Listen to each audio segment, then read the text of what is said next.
tous les amis tunisiens et francophones et merci de cette invitation. Merci à la STGO qui nous permet d'être en connexion avec tous nos collègues tunisiens malgré cette crise invraisemblable. Je suis invité pour vous parler de l'expérience française concernant la première greffe utérine, donc sur la transplantation utérine. Pour notre part, pour notre projet, il s'agissait de la première greffe utérine qui a été réalisée en mars 2019 à partir d'une donneuse qui était la mère de la receveuse. C'était la première greffe à partir d'une donneuse vivante, un protocole de recherche qui était approuvé par les autorités sanitaires françaises et qui a été financé à 100% par la Fondation Foch.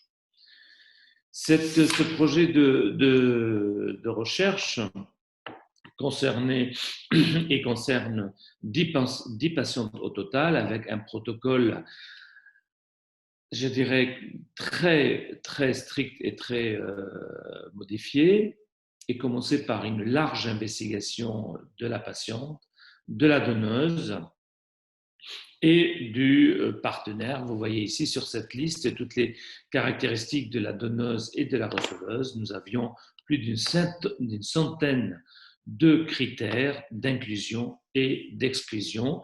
Pour notre part, il s'agit donc d'une greffe utérine à partir d'une patiente donneuse apparentée, mère, belle-mère, amie, pour les patientes receveuses qui étaient atteintes du syndrome MRKH sans aucune chirurgie auparavant. Parmi les investigations, on réalisait bien sûr une échographie chez la donneuse pour éliminer toute pathologie utérine, éliminant l'inclusion de la patiente, que ce soit un utérus fibromateux, un polype ou une malformation utérine. Il y avait aussi, on réalisait une imagerie par résonance magnétique nucléaire avec angio-IRM pour visualiser l'arbre vasculaire pelvien et surtout s'assurer que la patiente receveuse avait ces deux reins qui étaient fonctionnels, car comme vous le savez, le syndrome MRKH pouvait être accompagné d'une agénésie rénale unilatérale. Donc, il fallait éliminer cette association. En plus de l'angio-IRM, on réalisait une angiographie chez la donneuse, une angiographie pour bien étudier l'arbre vasculaire pelvien et surtout la normalité des artères utérines et l'absence de plaques athéromateuses au niveau des artères pelviennes et des artères utérines. En accord avec notre protocole et après une période d'au moins 1 an avec passage devant des comités indépendants, des comités de recherche, et l'information de patiente, le délai de réflexion et l'exploration et de la receveuse et de la donneuse. La receveuse a bénéficié de deux tentatives de fécondation in vitro avant toute transplantation. Nous avons utilisé le protocole antagoniste. Nous avons pu recueillir 35 ovocytes par voie vaginale et 35 ovocytes qui ont donné lieu à 21 blastocystes qui ont été cryopréservés avant de démarrer la transplantation utérine. Cette transplantation utérine était organisée un dimanche 31 mars, tout simplement pour avoir le calme nécessaire au bloc opératoire, pour avoir aussi 2 salles opératoires concomitantes, une salle opératoire pour la donneuse et une salle opératoire pour la receveuse. Et cette transplantation était réalisée sous forme de 4 phases synchronisées. La première phase était l'hystérectomie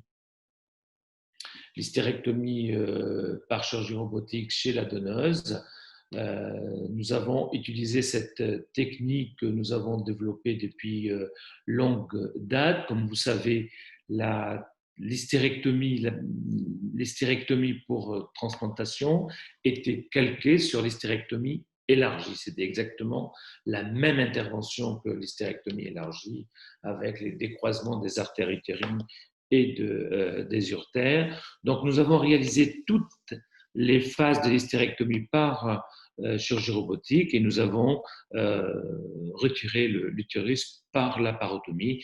D'autres équipes à travers le monde qui travaillent sur la greffe utérine réalisent le retrait de l'utérus par voie vaginale. Donc nous avons réalisé ces deux phases qui ont duré 11 heures. Ensuite, nous avons préparé l'utérus et les vaisseaux utérins, les pédicules utérins et les pédicules ovariens sur table, c'est-à-dire on avait réalisé les back-tables et s'assurer que les vaisseaux étaient de très bonne qualité. Et ensuite, pendant ce temps où on préparait l'utérus et les vaisseaux, la receveuse on commençait à préparer la receveuse avec une laparotomie médiane sous-ombilicale. Donc, dissection des vaisseaux et réalisation de l'hystérectomie par chirurgie robotique, retrait de l'utérus par laparotomie et back table pour préparer les vaisseaux avant de commencer la greffe utérine proprement dite par une incision subombilicale, préparation du dôme vaginal et dissection des artères iliaques et des veines iliaques de façon bilatérale. Une fois que nous avons réalisé la dissection des artères et des veines iliaques, nous avons réalisé les anastomoses termino-latérales, utérines, d'abord les veines utérines avec la veine iliaque externe, ensuite les artères utérines avec les artères iliaques externes, et nous avons réalisé une cinquième anastomose de la veine hétéro-ovarienne avec la veine iliaque aussi, uniquement sur le côté droit, car l'autre pédicule ovarien n'était pas fonctionnel. Donc, nous avons réalisé en tout et pour tout 5 anastomoses terminaux-latérales. Une fois que l'utérus est en place, l'anastomose vaginale terminée, et les anastomoses vasculaires aussi, nous réalisons un Doppler péropératoire qui nous montrait la perméabilité des anastomoses de façon bilatérale, et nous sommes assurés que le 5 anastomoses fonctionnait normalement. Le post-opératoire a été relativement simple, une hospitalisation aux soins intensifs pendant 2 jours, démarrage de l'immunosuppression avec le protocole immunosuppresseur préalablement établi.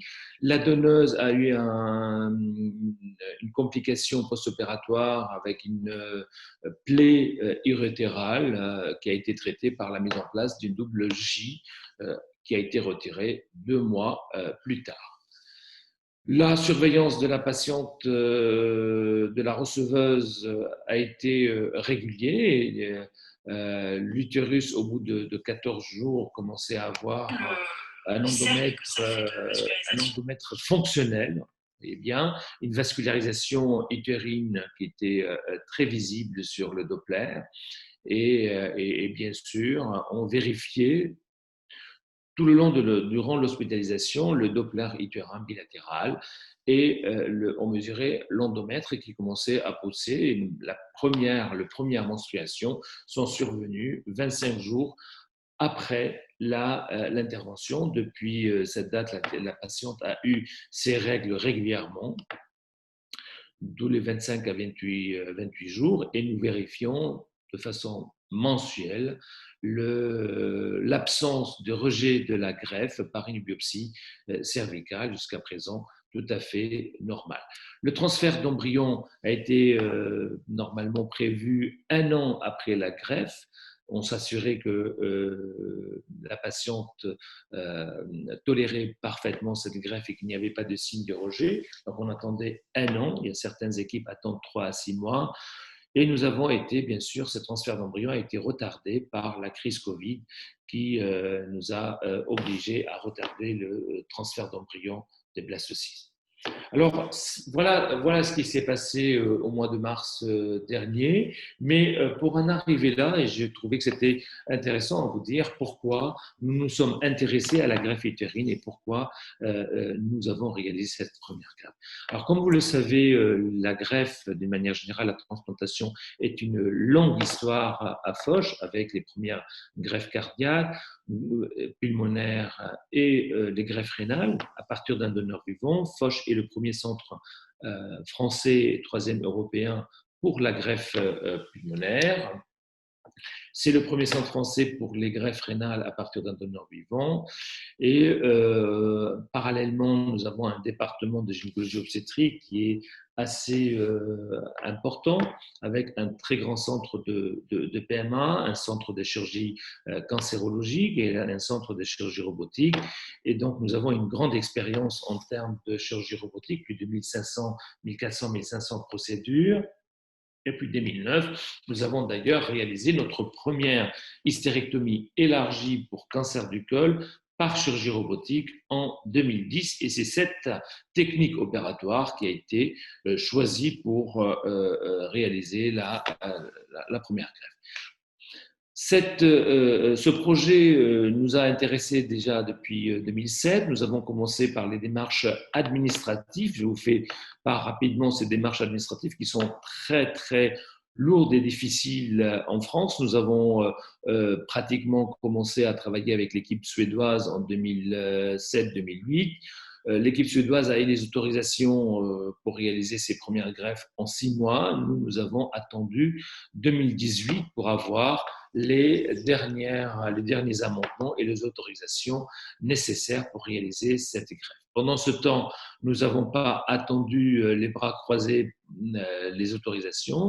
Nous avons réalisé les screenings des patientes depuis 2012 et nous avons établi une étroite collaboration avec l'équipe suédoise qui travaillait de façon, je dirais, bilatérale, aussi bien à Foch qu'à Göteborg, avec un projet sur l'animal, sur la brebis, en collaboration avec l'INRA, l'Institut national de recherche agronomique, et aussi un training sur la brebis à Göteborg. Nous avons surtout commencé une collaboration avec l'équipe suédoise sur la chirurgie robotique et convaincu l'équipe suédoise que la chirurgie robotique était intéressante pour réaliser le prélèvement des utérus. C'est cette méthode qui a été adoptée dans la deuxième série suédoise et nous avons été dans les premières transplantations avec l'équipe suédoise. Nous avons donc réalisé un projet de recherche avec l'INRA qui nous a permis de faire des autotransplantations, des transplantations hétérologues sur la brebis. Parallèlement, bien sûr, ce projet avec l'INRA nous permettait de réaliser des projets de recherche où il y a eu 4 Master 2, un doctorat PhD qui était déjà passé et un autre doctorat PhD qui était actuellement en cours. Ces projets de screening en respectant les critères de sélection, les critères d'inclusion et d'exclusion, je vous le disais, étaient à chaque étape administrative, on nous rajoutait une couche de critères à respecter, ce qui ramenait ce protocole pour 10 patientes en tout à un protocole relativement difficile en termes de recrutement, ce qui explique que dans notre screening, nous avons vu plus de 150 patientes et seuls 12 couples ont été acceptés, inclus, en suivant les critères d'inclusion et d'exclusion. Et parmi les 12 couples, 6 couples ont été exclus et 5 qui sont toujours en exploration. Et un couple a été donc transplanté.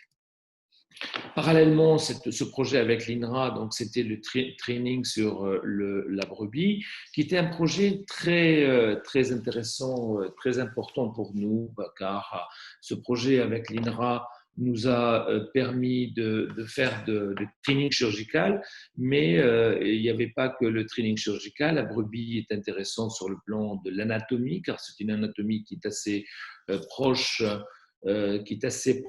de l'humain en termes anatomiques, en termes de volume, les rapports entre les pédicules utérins et l'urtère sont assez proches de rapports anatomiques chez l'humain.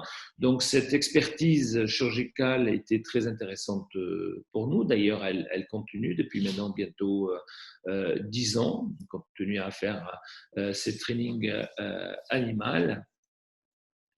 Mais ces trainings animaux nous permettaient aussi de continuer notre collaboration avec l'équipe suédoise, car l'équipe suédoise venait opérer avec nous sur l'animal, venait faire avec nous la chirurgie robotique et vice-versa. Nous allons aussi 4 à 5 fois par an à Göteborg pour travailler et sur l'animal et sur la chirurgie robotique. Le département de gynécologie obstétrique suédois et le nôtre étaient assez proches en termes de recrutement. Donc, je vous fais part de cette préparation anatomique pour vous dire qu'on réalisait exactement le même training que sur l'humain. Et puis, aussi bien en auto-transplantation qu'en hétéro-transplantation.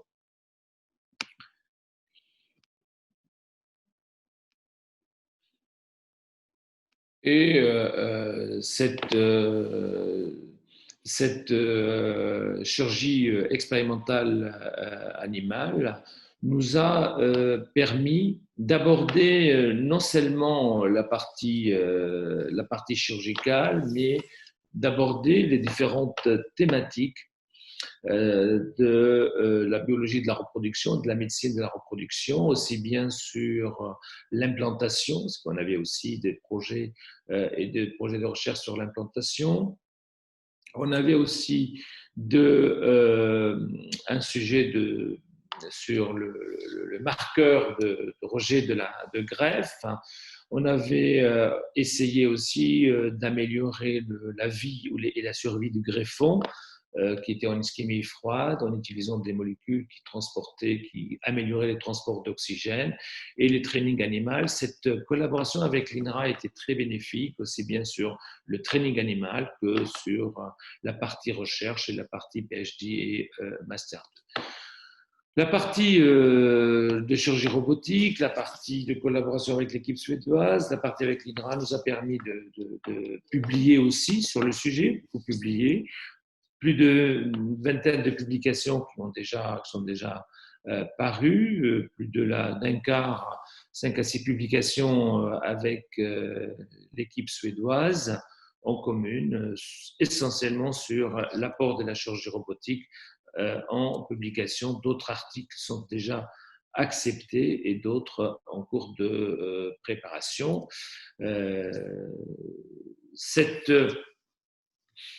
Ce travail de recherche était indispensable pour préparer la greffe utérine, parce que la greffe utérine n'est pas une question simplement de faire une hystérectomie et de réaliser les anastomoses ensuite. C'est tout un projet complet qui dépasse et de loin les simples anastomoses vasculaires. Comme je vous le dis, le transfert d'embryon est prévu 10 à 12 mois après la transplantation, a été retardé par la crise Covid. Pendant ce temps, on continue à sélectionner les autres patientes.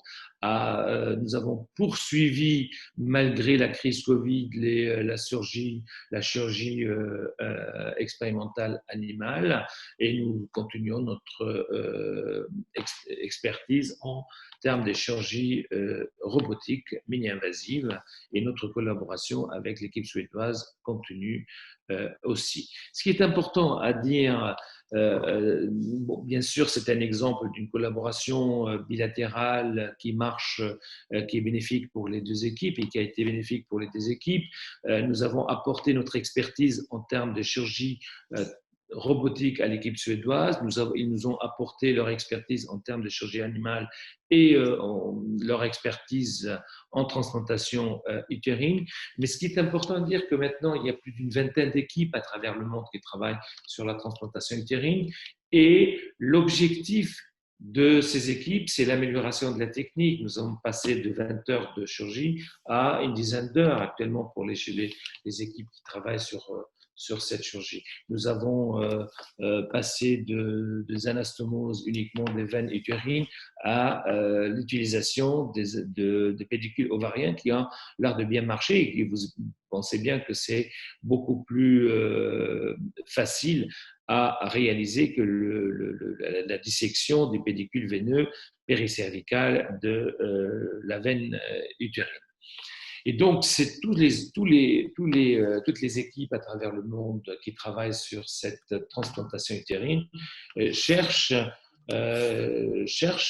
surtout à améliorer les techniques, car il est vrai que la science ne vaut que si elle est partagée par tous et que cette technique, si elle doit être partagée par beaucoup d'autres équipes, il faut qu'elle soit simplifiée et c'est ce que nous cherchons actuellement à faire. Bien sûr au niveau de notre équipe, mais surtout en collaboration avec l'équipe suédoise et surtout en collaboration avec l'ensemble des équipes, aussi bien américaines, il y a 4 à 5 équipes américaines qui travaillent sur le sujet, que d'autres équipes européennes et j'espère aussi un jour une équipe tunisienne et une équipe suisse, car je sais que le professeur Anis Feki est très intéressé par ce projet. Je vous remercie.